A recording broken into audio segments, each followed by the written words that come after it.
જય જિનેન્દ્ર દેવાનુપ્રિયો. ચરમ તીર્થંકર શાસનપતિ શ્રમણ ભગવાન મહાવીર સ્વામીના ચરણોમાં ભાવપૂર્વક વંદન. અત્ર વિરાજિત અનંત ઉપકારી પૂજ્ય ગુરુની ભગવંતોના ચરણોમાં ભાવપૂર્વક વંદન. દેવાનુપ્રિયો, હે આત્મન, લ્યો ચાવી, નિસ્પૃહતાને લ્યો બચાવી. નિસ્પૃહ બનો, જેને મોક્ષ માર્ગની આરાધના કરવી છે, જે એકમાત્ર આત્માનું કલ્યાણ કરવા ઈચ્છે છે, જે તીર્થંકર ભગવાનના માર્ગ ઉપર ચાલવા માંગે છે, જેને એકમાત્ર મોક્ષ સિવાય કાંઈ જોઈતું જ નથી, જે આત્મા આરાધક બનવા માંગે છે, એવા સાધકે ગળથુથીમાં આ નિસ્પૃહતાના ગુણને કેળવવો જ પડશે. નિસ્પૃહતા એટલે શું? નિસ્પૃહતા એટલે મુક્તિ, નિર્લોભતા, નિસ્પૃહા, ઈચ્છા, ઝંખના, તૃષ્ણા રહિત ભાવ, કાંઈ જ માંગણી નહીં, યાચના, જરૂરિયાત ઊભી છે, કાંઈ ખૂટે છે એવો કોઈ જ ભાવ નહીં. માંગણ છોરું ને મહીપતિ, ચોથી ઘરની ઘાર. માંગણ છોરું ને મહીપતિ, ચોથી ઘરની નાર. છત અછત સમજે નહીં, બસ લાવ લાવ ને લાવ. આખા સમાજનું ચિત્ર કોઈ કવિએ આ દોહામાં કહી દીધું છે. જ્યારે મેં તમને કહ્યું કે મારે કાંઈ જોઈતું નથી, એવી ક્ષણો કેટલી. ઊંઘમાંથી ઉઠ્યા, સૌથી પહેલાં શું જોઈએ? ચા. પેટ ભરીને ખાધું હશે તો પણ છેલ્લે શું જોઈશે? પંખાની હવા. એક ઇન્દ્રિયના વિષયથી બીજા ઇન્દ્રિયના વિષયમાં આ જીવ ઠેકડા મારે છે, માટે થોડીક વાર પણ નિસ્પૃહતાને ધારણ કરતો નથી. સંસારના ક્ષેત્રમાં કશાય, મોહ, બસ લાવ લાવને લાવ જ હોય. કેવળી ભગવાનની વાણી સાંભળી નથી, માટે જીવ ભોગમાં પડ્યો હોય એમાં કોઈ મોટી નવાઈની વાત નથી. હવે જીવ સંસારના માર્ગથી મોક્ષના માર્ગ ઉપર આવે છે, પરંતુ હજી એની સ્પૃહાઓ ઘટતી નથી. એને ધર્મ કરવો છે, પણ ધર્મ કરતાં કરતાં પણ શાતાની સ્પૃહા છે. હું ધર્મ કરું પણ મારી શાતા હોવી જોઈએ. શાતાનો ભોગ દઈને, થોડુંક વધારે સહન કરીને, રૂટીનમાં ફેરફાર કરીને જીવ ધર્મ કરવા તૈયાર નથી. એ પણ એક સ્પૃહા છે.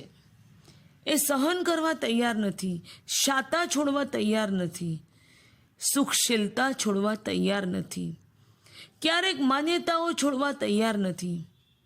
ધર્મ કરવો છે, મોક્ષે જવું છે, પરંતુ 100% હજી સ્પૃહાઓ એટલી બધી છે કે આ જીવ ઝંખનાઓથી છૂટતો નથી.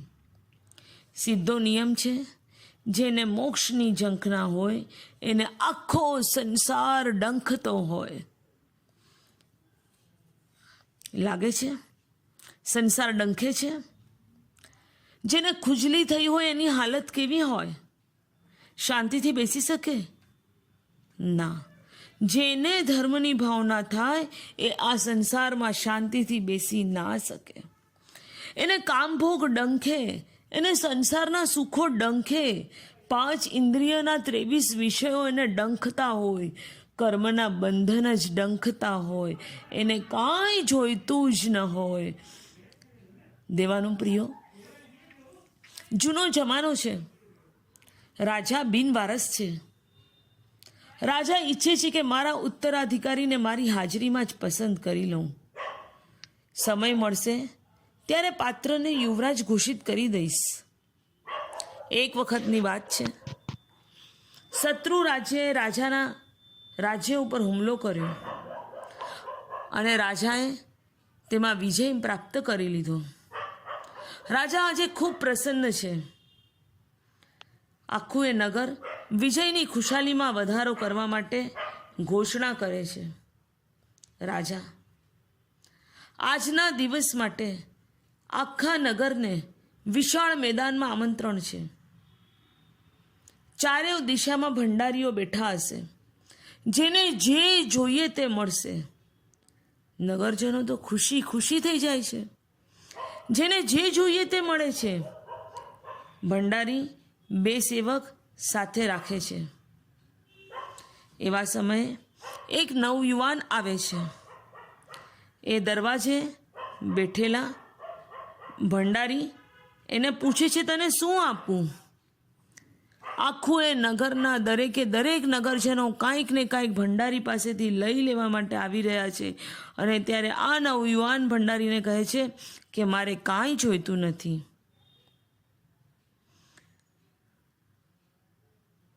ભંડારી વિચારમાં પડી જાય છે કે આને કાંઈ જોઈતું નથી.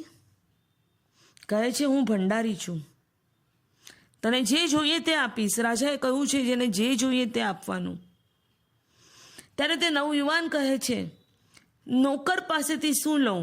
મારે તારા હાથેથી કાંઈ નથી જોઈતું. આ શબ્દો સાંભળીને જ્યાં નવયુવાન બહાર નીકળે છે, સેવકો એને પકડી અને રાજા પાસે લઈ જાય છે. રાજા કહે છે, શું થયું? જેને જે જોઈતું હોય એ ભંડારી આપે છે, તારે કેમ કાંઈ જોઈતું નથી? ત્યારે રાજા કહે છે, હે નવયુવક, તારે કેમ કાંઈ જોઈતું નથી? અને પ્રશ્નનો ઉત્તર નવયુવક આપે છે, મારે ભંડારીના હાથે કાંઈ જોઈતું નથી. ભંડારી તો રાજાએ આપેલું આપે છે. શું ભંડારી રાજ્ય આપી શકે? ભંડારી સોના મહોર હીરા મોતી બધું જ આપે, પરંતુ એ તો પરાવલંબી છે. માટે હે રાજન, મારે ભંડારીના હાથે કાંઈ નથી જોઈતું. ત્યારે રાજા કહે છે, ખુશ થઈ જાય છે જવાબ સાંભળીને. અને રાજા કહે છે, જેને જે જોઈતું હોય એ ભંડારી આપશે ને જેને કાંઈ ન જોઈતું હોય એને રાજા આપે છે. રાજા સ્વાવલંબી છે. રાજાએ નવયુવાનને યુવરાજ બનાવી દીધો. રાજા સમાન તીર્થંકર ભગવાનનો ધર્મ રહેલો છે.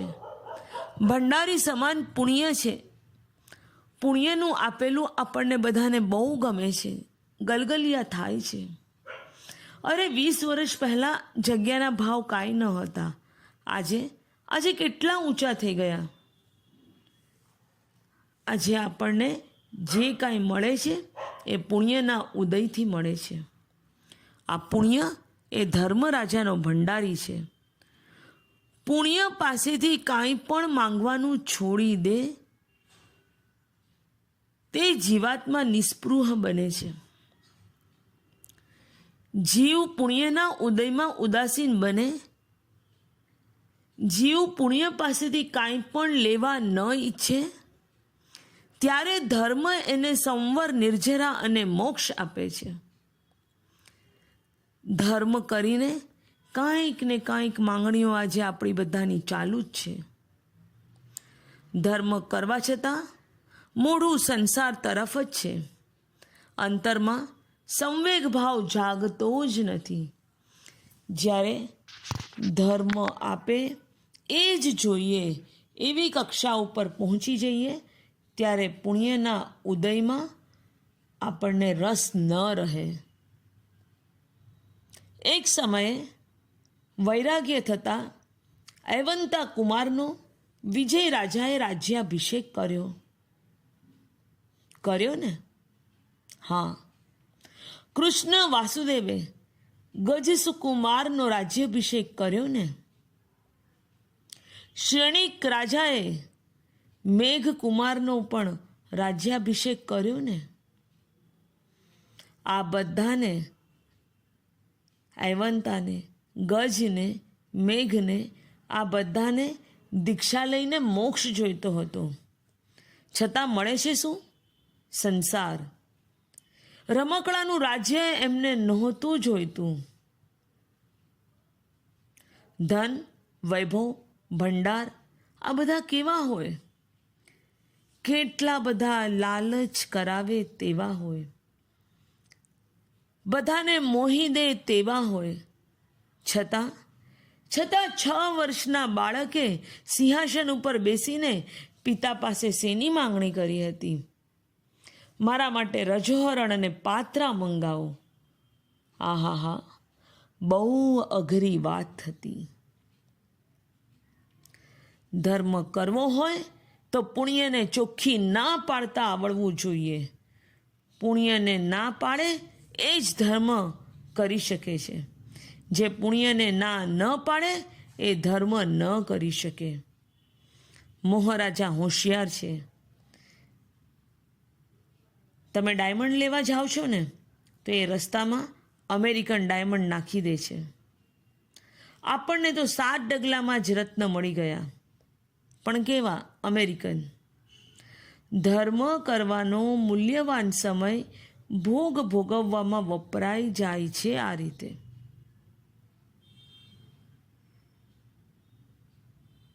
મળેલો સમય ધર્મ કરવા મળ્યો છે અને આપણે બેસી ગયા છીએ પુણ્ય ભોગવવા માટે. કેટલી બધી વિચિત્રતા છે. પુણ્ય વિતરાગ બન્યા પછી ભોગવશે. રાગ દ્વેષથી ભોગવશે. તે જીવ ને કર્મ જ બંધાશે. જીવ 5 ઇન્દ્રિયના વિષયોમાં મનની શાંતિને આત્માનું સુખ માને છે. એક તો સાતાવેદનીયનો ઉદય છે.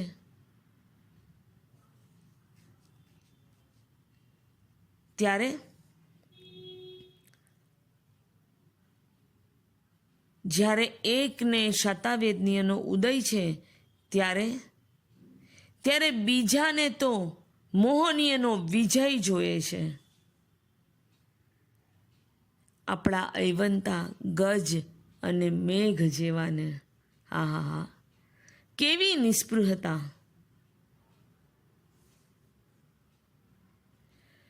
આપણે પણ આવી નિસ્પૃહતા મેળવવાની છે. સિંહાસન મળે છતાં હાથ જોડીને ના પાડી દે, નથી જોઈતું. સોમિલ સ્મશાનમાં આવે તો કહે કે મારે શરીર નથી જોઈતું, મારે તો મોક્ષ જોઈએ છે, મારે સંસારનું કાંઈ નથી જોઈતું. આપણને કેવો મોક્ષ જોઈએ છે? ગજને જે જોઈએ છે મોક્ષ, અને આપણને જોઈએ છે જે કંઈક અલગ છે. શરીર ઉપર અંગારા મૂકવાવાળાને વેલકમ કરનારા ગજને કોટી કોટી વંદન. ધોબી તમારા કપડાઓ ફ્રીમાં ધોઈ આપે છે, આવું ગજ માને છે. તમને પણ ગમશે ને જો ધોબી ફ્રીમાં કપડાં ધોઈ આપશે તો? ગામના કપડાં ધોવે એના ઉપર તમારા 2 કપડાં ફ્રી, 2 ધોકા વધારે મારીશ. આટલી નિસ્પૃહતા ન આવે તો આજે આપણે જેટલો ધર્મ કરીએ છીએ એમાં નિસ્પૃહતા લાવો. ધર્મ કરતાં કરતાં ભૌતિક સુખોની મારે સ્પૃહા કરવાની નથી. અરે, મેં આટલો ધર્મ કર્યો અને મને કોરોના આવી ગયો. અરે, મેં આટલો ધર્મ કર્યો, મારા જીવનમાં દુઃખ આવી ગયું. આજે નિસ્પૃહતા ચાલી ગઈ છે. જીવ ધર્મ કરે છે, સામે જીવને શાતા, સત્તા, સગવડ, સન્માન, સંયોગ બધી જ સુખશીલતાઓનું પોષણ જોઈએ છે. આમાં ધર્મ ક્યાં રહ્યો? આપણી નિસ્પૃહતા ચાલી ગઈ છે દેવાનું પ્રિયો. આજે આપણી નિસ્પૃહતાને બચાવી લ્યો. આરાધના, આરાધકતા અને મોક્ષ સિવાય મારે બીજું કાંઈ જોઈતું નથી, નથી ને નથી. આવી અંતરમાંથી એક વખત અવાજને ઉઠાવી લ્યો. શ્રાવક ગ્રસ્ત જીવનમાં કદાચ જૂઠું બોલશે, કદાચ દુકાને હું આવું તો ચાલશે. 100 કમાવવા માટે જૂઠું બોલ્યા એ પરવડે? સામાયિકમાં તમને કોઈએ 100નું બંડલ આપ્યું, શેના માટે આપ્યું? પ્રભાવનામાં આપ્યું. તમે સામાયિક કરી એટલે આપ્યું.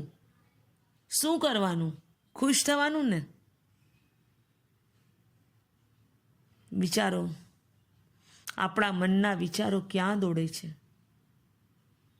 આખા એ સંસારની અંદર પાપ ભરેલું છે, કશાય ભરેલા છે, અર્થ દંડ ભરેલા છે.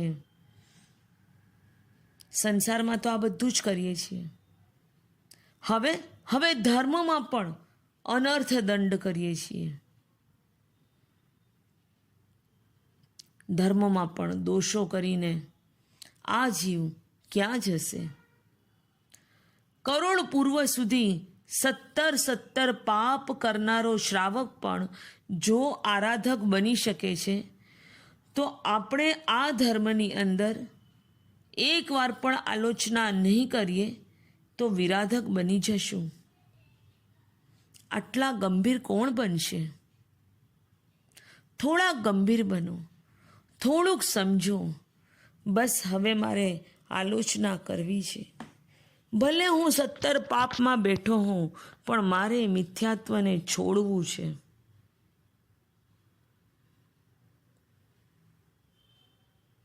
ઉપાશ્રયમાં બેઠા હોઈએ, એક વાંદો કે સાપ આવે તો ક્ષમતા ન રહે.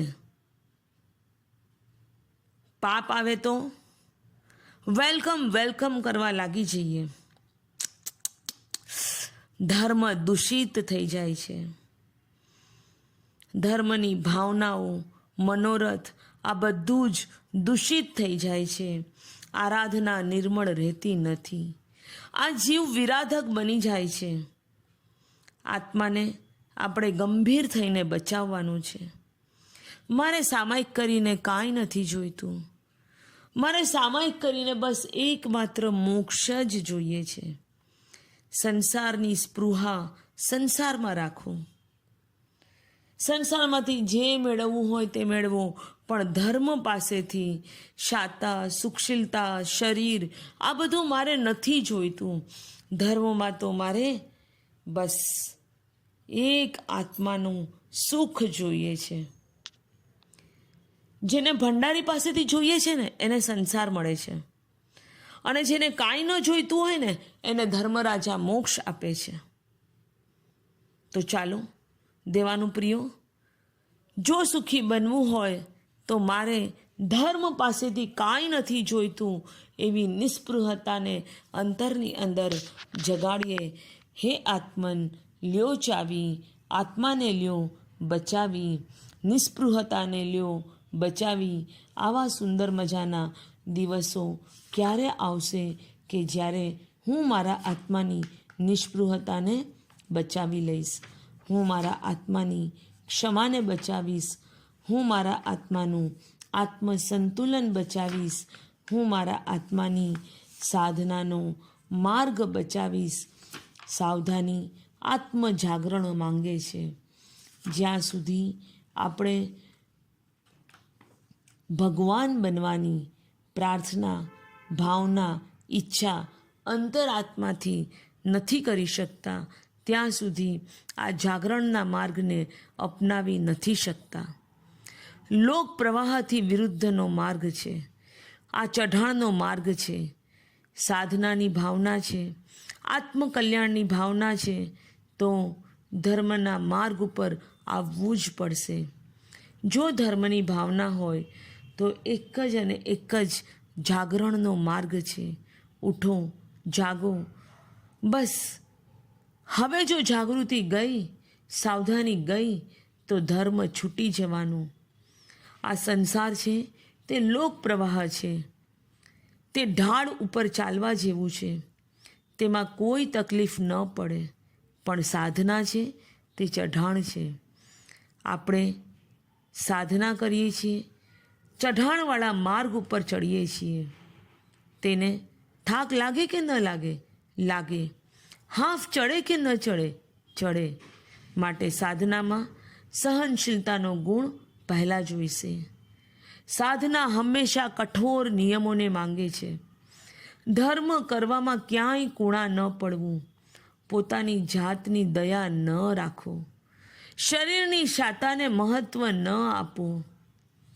જે કઠોર નિયમો બનાવી શકીએ, પાલન કરી શકીએ, તેને વળગી શકીએ, પોતાની જાત માટે કઠોર બની શકીએ, સહન કરી શકીએ, તે જીવ ધર્મ કરવા તૈયાર થાય છે અને તેની જ ધર્મમાં પ્રગતિ થાય છે.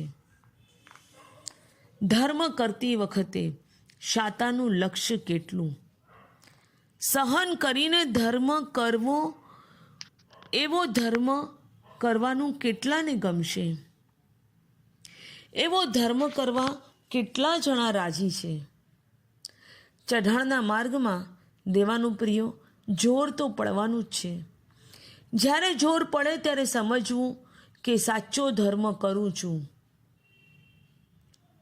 સામાયિક કરી અને કોઈ સોનું બંડલ આપે ત્યારે ના પાડતા જોર તો પડશે. જોર પડે ને પડે જ. 5 ઇન્દ્રિયોનું પોષણ થતું હોય એ રીતે ધર્મ કોઈ કાળે ન થઈ શકે. માટે હંમેશા પોતાના માટે જેટલા બની શકે તેટલા સારા કઠોર નિયમો બનાવતા શીખીએ. ચડિયાતા ભાવ રાખીએ. આવતીકાલથી બધા જ આપ સર્વને સુંદર મજાના નિયમો આપશે. જાઓ જીવની, પોરસી થાય તો પોરસી કરો. નક્કી કરો, જાઓ જીવ પોરસી કરીશ, દોઢ પોરસી કરીશ. હંમેશા ધર્મ કરવામાં આત્માનું દમન થવું જ જોઈએ.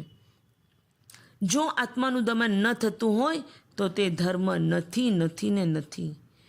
જે કઠોરતાપૂર્વક, સહનશીલતાપૂર્વક ધર્મ કરી શકે છે એ જીવ સાચો ધર્મ કરે છે. 2-5 નિયમો તો દરરોજના આપણા હાથ વગા હોવા જોઈએ, જે આપણો ધર્મ જાળવી રાખે. દર વર્ષની ધર્મની પ્રગતિની આપણી પાસે નોંધ હોવી જોઈએ. થોડા વર્ષે જ ધર્મમાં જોર લગાવી શકશું, પછીની જિંદગીમાં આપણે નહીં લગાવી શકીએ. મનના મનોરથો બધા પૂરા થઈ જશે. ધર્મ કરવાના મનોરથ છે તો આજે થોડુંક જોર લગાવી દો. મારે જાઓ જીવની અંદર 108 અઠ્ઠમ કરવા. પછખાણ તો લઈ જુઓ. જેટલા થાય તેટલા કરશું, પણ પ્રયત્ન તો કરો. પાછલી જિંદગીમાં જોર નહીં લગાવી શકીએ એ યાદ રાખો. મનમાં મનોરથ થયા અને પૂરા કરી લો. આખા વર્ષની અંદર આપણે કેટલી ધર્મ આરાધના માટેની નિયમો લેવાની ભાવના બનાવી છે. હંમેશા પોતાના માટે થોડીક કઠોર સાધના કરતા શીખીએ. કોઈ ધંધાવાળો હોય એ શાતાપૂર્વક ધંધો કરવા જાય તો કેટલું કમાય? શાલિભદ્ર મુનિ મહારાજ સાહેબ 48 વર્ષની ઉંમરે દીક્ષા લે છે. અબજોપતિ આપ કમાઈથી બન્યા છે. 5-6 વર્ષની ઉંમર હતી ત્યારથી રોજ સામાયિક કરતા હતા.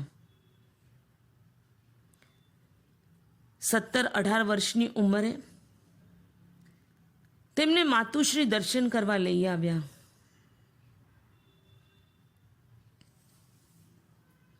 અને નિર્ણય કરી લીધો, હર આઠમ પાખીએ પૌષધ કરવા. ગમે તેટલી સાહેબી, ગમે તેટલા સંસારના કામ છતાં દર આઠમ પાખી પૌષધ કરવાના નિયમે તેમને 48 વર્ષની ઉંમરે સંયમ આપી દીધો. તેમની દીક્ષાના 5-6 વર્ષ પછી તેમની સગી બહેનની દીકરી 17-18 વર્ષની તેમના માતુશ્રી તેમને દર્શન કરવા લઈ આવ્યા. ભાણી મામાને ન ઓળખી શકી. વજન 20 કિલો ઘટી ગયું હતું. ભાણી રડવા લાગી, અરે આ મામા કેવા, ઓળખી પણ નથી શકાતા, આવું બધું ના કરે.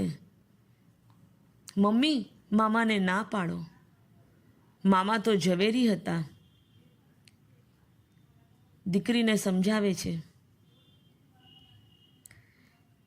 મેં જે છોડીને જે લીધું છે તે બહુ ઊંચું છે. ઊંચું જ હોવાય ને, માટે ન કહેવાય કે નહીં કરતા. આવી માતાઓ હોવી જોઈએ. પોતાના આત્મા માટે કેટલા કઠોર બની શક્યા હશે. જેમ તાવડી ગરમ થવાની રાહ જુએ ને રોટલી નાખીએ તેમ રાહ જુએ. 48 ડિગ્રીની ગરમી રાજસ્થાનની, માથું બાંધવાનું નહીં, રોટલીની જેમ અગાસીમાં સૂઈ જવાનું, આ તાપ ના લેવાની. જૈન દર્શનમાં આ આખો એ માર્ગ કઠોરતાનો છે. પહેલા વ્રત, પછી તપ ધારવાના. વ્રત ધારો, તપ વધારો. પરદેશી રાજાએ 12 વ્રત ધાર્યા, પછી છઠના પારણે છઠ કર્યા. આહા હા, ગૌતમ સ્વામી જોઈ લ્યો, અનેક સેન જોઈ લ્યો, ધનના શાલિભદ્રને જોઈ લ્યો. બધા જ તપ કરવાની અંદર આગળ ને આગળ વધતા ગયા. કોઈએ પ્રેક્ટિસ કરી હતી? ના, સીધા અભિગ્રહ ગ્રહણ કર્યા. જાવ જીવ અભિગ્રહ ધનના મુનિએ. આયંબિલમાં છઠના પારણે છઠ અને આયંબિલમાં ઉજ્જિત આહાર, એટલે કે બળેલી ખીચડી અને રોટલી. કૂતરા અને કાગડા પણ જે આહાર ખાવા તૈયાર ન થાય એવો આહાર મારે વાપરવો. કેવી રીતે થઈ શકતું હશે? 24 કલાક આપણું મન શાતામાં દોડે છે. કેન્દ્ર સ્થાન આપણું શરીર છે. આપણે કેન્દ્ર સ્થાનને આત્મા બનાવવાની જરૂર છે. કેન્દ્ર સ્થાનથી આપણે દૂર દૂર વયા ગયા છીએ. જરાક પાછા વળીએ. જેમ પંખી પિંજરમાં હોય તે સમજે કે આ ગમે તેટલું પિંજર મોટું હોય તો પણ પિંજર પિંજર જ છે. તેમાંથી એ ગમે તેમ કરીને ઉડીને મસ્ત ગગનમાં જવાનો પ્રયત્ન કરે. આપણે ઉડી ઉડીને શાતાના પિંજરામાં પાછા આવી જઈએ છીએ. 1 વર્ષ આરાધના કરી, 1 વર્ષ વર્ષી તપ કર્યો એટલે 5 વર્ષનો આપણે આરામ લઈ લઈએ. પાછા ક્યાં પહોંચી જઈએ? શાતાના પિંજરામાં પુરાઈ જઈએ છીએ. માટે સાધના માર્ગમાં પોતાના માટે થોડા કઠોર નિયમો બનાવો. નિયમોને બનાવવામાં જરાય ઢીલા ન પડો. સુંદર મજાના નિયમો બનાવીને નક્કી કરો કે હું મારા ઘરની અંદર હોઈશ ત્યાં સુધી તો સૂર્યાસ્ત પછી નહીં જ ખાઉં. શું થાય? જો વિકાસ કરવો હોય તો પોતાના સિદ્ધાંતો જોઈશે જ. ચલો, આ નિયમ નથી બની શકતો, મારે બપોરે તો સૂવાનું નહીં જ. નિયમ બનાવો. કેટલા કલાકો બચી જશે? 1 વર્ષના 365 કલાક દરરોજ બપોરનો 1 કલાક ગણો તો બધી શાતા મેળવી લઈએ.